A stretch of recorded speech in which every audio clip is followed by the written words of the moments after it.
Hey Flosstube, this is Emer.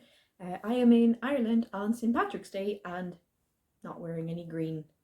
I think I have to give back my Irish passport now. I'm not sure. To make up for it though, I have some green in the background. My coriander plant is looking a bit straggly. I think we need to use up some of the leaves. That or put it in a bigger pot. But that's not what you're here for. You are here for some cross stitch. So I'm going to get right into it. I'm going to start off with my whips. I have the 2 whips that I talked about last time, the Baba Yaga's house and the stitch along that I've been working on. And I also started another whip entirely on a whim, and it's been very fun, but I will show you that in a minute. First up, Baba Yaga's house. So if you remember where I was last time, not sure I do. No, that's a joke. I have been working on the roof. There was a small mistake in this, whatever it is, chimney? It's not a chimney because she's a big chimney over here. But whatever it is, this roof decor. But I've just kind of worked around it and decided I wasn't going to bother frogging it. But as you can see, I have stitched the layout of the roof, and all that's left at the moment is to fill in the black and then do the shingles or tiles in the grey colour. And again, I love how the yellow pops in this piece. Like the light in the window and the eye and the window down here. It really feels like it's something piercing through the forest mist, and I love everything about this piece. I love the simplicity of the black, the fabric it shows, the kind of like misty purpley pinks, and I love how the yellows just really pop. But yeah, I've been making slow but sure progress on this. It's a fun piece to stitch. I was going a little slow on the roof. It wasn't super difficult to count, but it did require some focus, so it was a little bit slow. But once I got up to past the shingles, I was like, I'm just going to stitch the layout and fill it in as I go along. So I don't have much to finish off the roof. My plan then is I've stopped here because there is smoke that comes up out of the chimney and curves along here. So I want to do the smoke just in case I have made any mistakes in either the arch or I make any mistakes in the smoke. It will be easier to fix if I stitch the smoke and just sort of align the rest of the arch where it should be. I don't like to fuss about having it 100% accurate, but I don't want any obvious errors either. So that is Baba Yaga's house. It's looking like a house with chicken legs. Love that myth. It's so weird. Very fun. So next up is the stitch along. I have been keeping up with it very well so far.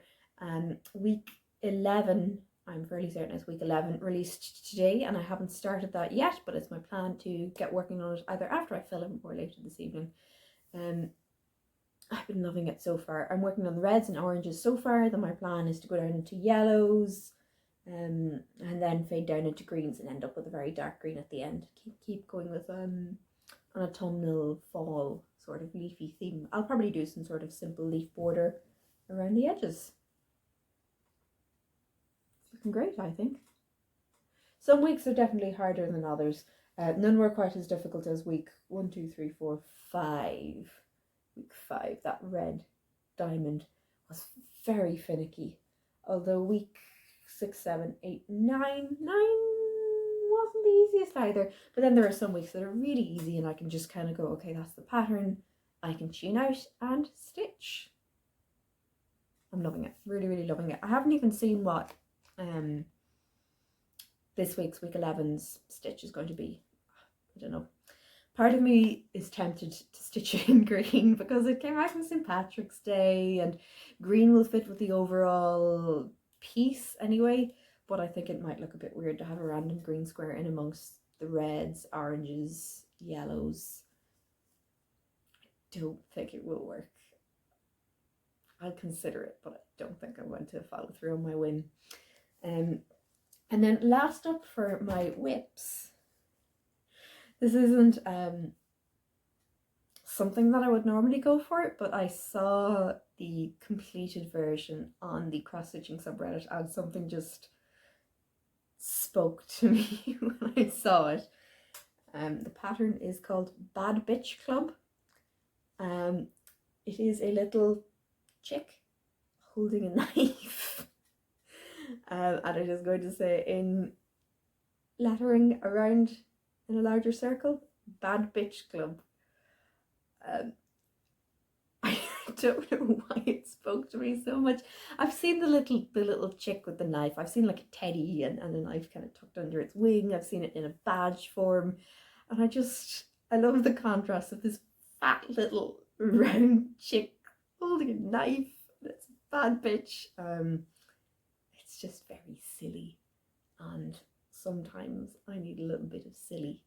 I'm doing it on an 18 count Ada. I believe the colour is Rosewood. It has a very slight pink tint to the beige.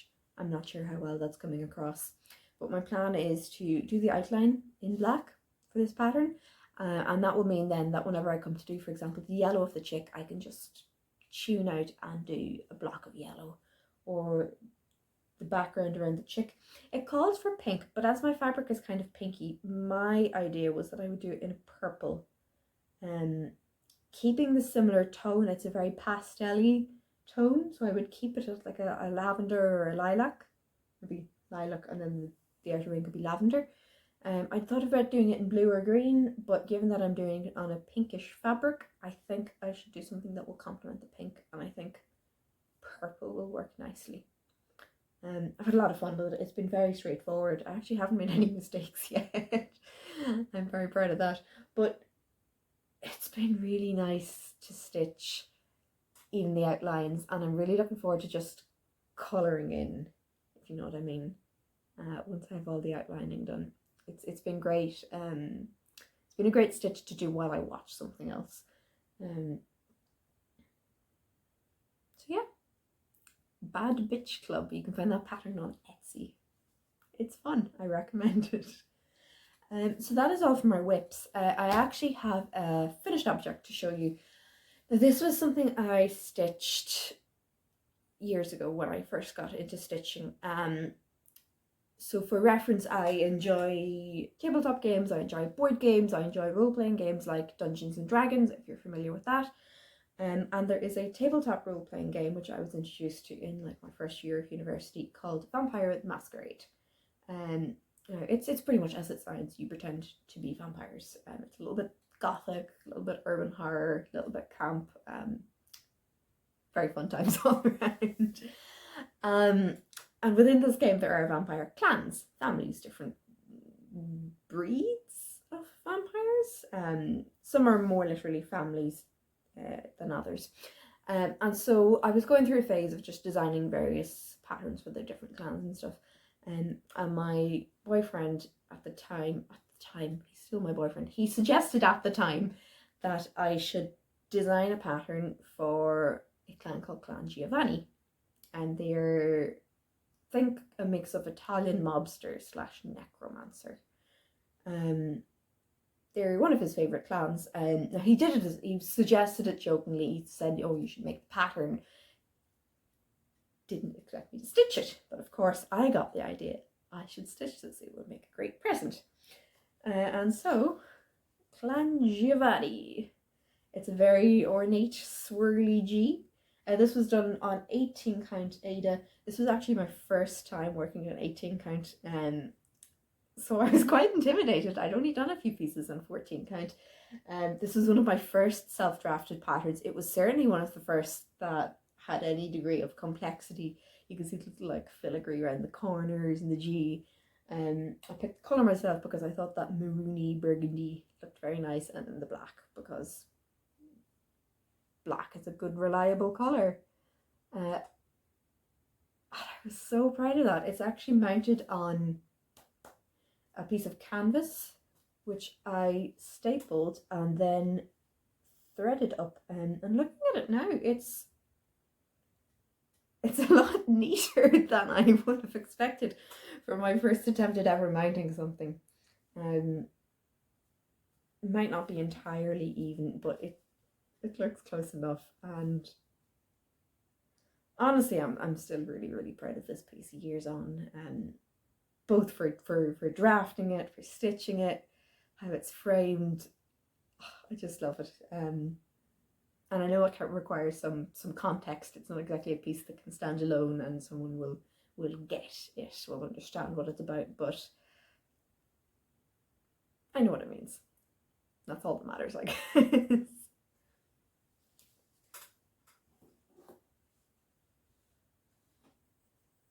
That's not going to fall. So I've been stitching a fair amount lately. I feel like I haven't been making fast progress, but cross stitching is slow in general. I don't need to tell you guys that. It's a slowish hobby. So while I've been stitching, I have been watching Lost. When it aired in 2004, I was quite young. I was definitely still in primary school, elementary school for any Americans and whoever else uses that schooling. And I either wasn't allowed to stay up and late enough to watch it, or I just wasn't allowed to watch it. I don't remember which. And at the time, of course, this was a great indignity to me. I wasn't allowed to watch it. All my classmates were. I'm loving it now, but I totally wouldn't have understood it at like age 7 or 8, whenever it aired. I wouldn't have been interested. I liked cartoons at that age. But I'm loving it now. I'm most of the way through season 2, and my boyfriend and I have been watching a couple of episodes a night, and I've just been stitching. Usually the Baba Yaga's house or the bad bitch pattern. I try not to do the stitch along if it's a week that requires a lot of kind of thinking about it, because I don't want to mess it up. I've also been listening to the audiobook for Good Omens by Terry Pratchett and Neil Gaiman. I've read a little bit of Neil Gaiman. I have read woefully little Terry Pratchett. I know I enjoy his style. I've read a handful of his books maybe. I just haven't read enough. But Good Omens is fantastic. I've been listening to it while I'm on my walks. I've been listening to it while I'm stitching, and it's funny. Like it's rare that you get a book that makes you laugh out loud, but or when I'm on my walk, I try not to laugh out loud, so I might do a little sticker or smile behind my mask. That's why the masks are great. Nobody can see you grinning in public at seemingly nothing. But it's been what I've needed. Both Lost and Good Omens have been something that I can get sucked into. They've been something I can, in the case of Lost, obsess over the mystery, and with Good Omens, I can laugh. The world's just so crazy right now that anything that gets you absorbed and away from the news and the doom scrolling is good. And you might have also guessed by the pots behind me, I have been gardening a lot. My boyfriend and I decided that we wanted some houseplants about the place to just cheer us up, to kind of make things feel a bit brighter. So we have houseplants. We have a couple here in the living room. We have some upstairs in the office, and we felt a lot better. I'm a big fan of the calathea, which is this beauty behind me. And then we also have a couple bits and pieces. I found a mint plant while I was out and about. And why I was so pleased with this is when I was in 4th year of secondary school, so I would have been 16, we had to take some modules, so like non-academic classes, and I took a horticulture module, which I enjoyed at the time. The teacher was lovely. Her name was Miss Fox, which I found very fitting for a horticulture teacher. But we were going around the school, we were doing some tidying up in the flower beds and the like, and there was one small patch of earth. It wasn't intended to be a flower bed, I don't think, but it had been taken over by a mint plant. And mint plants can grow quite aggressively. So this mint plant had taken over the entire patch of dirt. It probably wasn't very deep or good quality dirt. So she says, I have to get rid of it, but I don't want to just weed it up and throw it in the bin. So she offered us all a pot of mint. And I took that home, and it still lives at home in a giant tub, because if you put it in a flower bed, it would take over everything.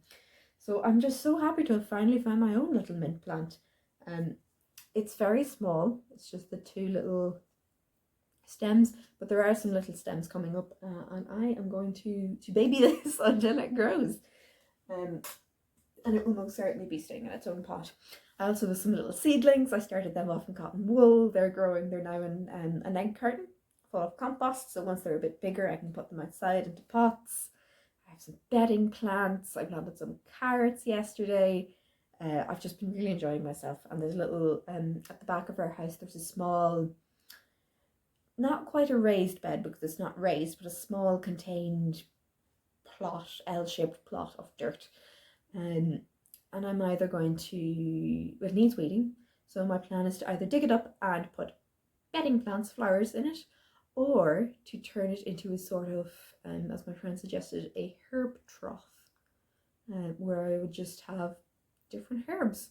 Not mint, mint will be on its own, but coriander, thyme, sage, parsley, and because our kitchen leads out onto the back garden, I think it would be very nice to just pop out to the back garden and snip off some fresh herbs whenever we need it for cooking.